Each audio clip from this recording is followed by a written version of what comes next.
नमस्कार दोस्तों, आज मैं आपको अफ्रीकन टिक बाइट फीवर के बारे में बताने जा रहा हूं, लेकिन उससे पहले चैनल को सब्सक्राइब कर लीजिए अगर आपने अब तक सब्सक्राइब नहीं किया है। अफ्रीकन टिक बाइट फीवर एक जीवाणु संक्रमण है जो संक्रमित टिक के काटने से मनुष्यों में फैलता है।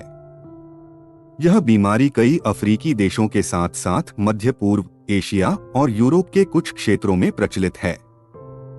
रोग एक जीवाणु के कारण होता है जिसे रिकेट्सिया अफ्रीका के रूप में जाना जाता है और हल्के से लेकर गंभीर लक्षणों की एक श्रृंखला पैदा कर सकता है।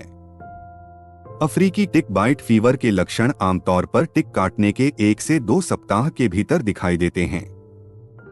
सबसे आम लक्षणों में बुखार, सिरदर्द, मांसपेशियों में दर्द और दाने शामिल हैं।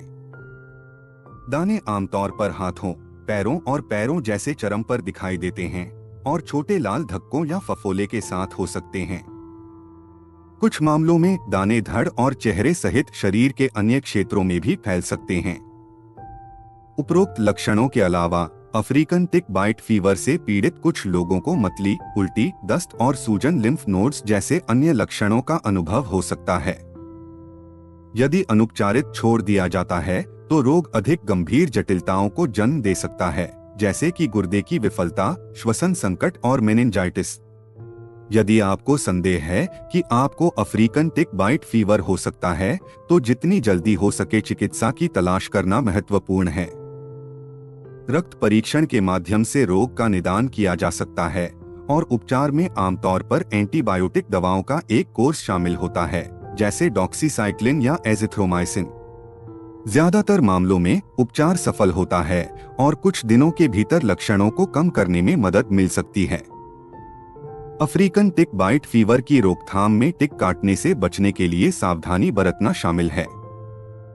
इसमें सुरक्षात्मक कपड़े पहनना शामिल है, जैसे लंबी आस्तीन और पैंट, और कीट प्रतिरोधी का उपयोग करना जिसमें डीईटी शामिल है। लंबी घास या उन क्षेत्रों में चलने से बचना भी महत्वपूर्ण है जहां टिक्स प्रचलित हैं, जैसे कि जंगली क्षेत्र या खेत। वर्तमान में अफ्रीकी टिक बाइट फीवर के लिए कोई टीका उपलब्ध नहीं है। हालांकि शोधकर्ता एक टीका विकसित करने के लिए काम कर रहे हैं जो बीमारी से सुरक्षा प्रदान कर सकता है। इस बीच टिक काटने से बचने के लिए सावधानी बरतना और लक्षणों के प्रकट होने पर तुरंत चिकित्सा की तलाश करना बीमारी से बचाव का सबसे अच्छा तरीका है। अंत में अफ्रीकन टिक बाइट फीवर एक जीवाणु संक्रमण है जो एक संक्रमित टिक के काटने से मनुष्यों में फैलता है। इस बीमारी में बुखार, सिरदर्द, मांसपेशियों में दर्द और दाने सहित हल्के से लेकर गंभीर तक कई लक्षण हो सकते हैं। यदि अनुपचारित छोड़ दिया जाता है तो रोग गंभीर जटिलताएं पैदा कर सकता है। उपचार में आमतौर पर एंटीबायोटिक दवाओं का एक कोर्स शामिल होता है और रोकथाम में टिक काटने से बचने के लिए सावधानी बरतना शामिल होता है। जबकि वर्तमान में अफ्रीकी टिक बाइट बुखार के लिए कोई टीका उपलब्ध नहीं है, शोधकर्ता इसे विकसित करने के लिए काम कर रहे हैं। यदि आपको संदेह है कि आपको अफ्रीकी टिक बाइट बुखार हो सकता है, तो उचित निदान और उपचार प्राप्त करने के लिए जितनी जल्दी हो सके चिकित्सा की तलाश करना महत्वपूर्ण है। देखने के लिए धन्यवाद।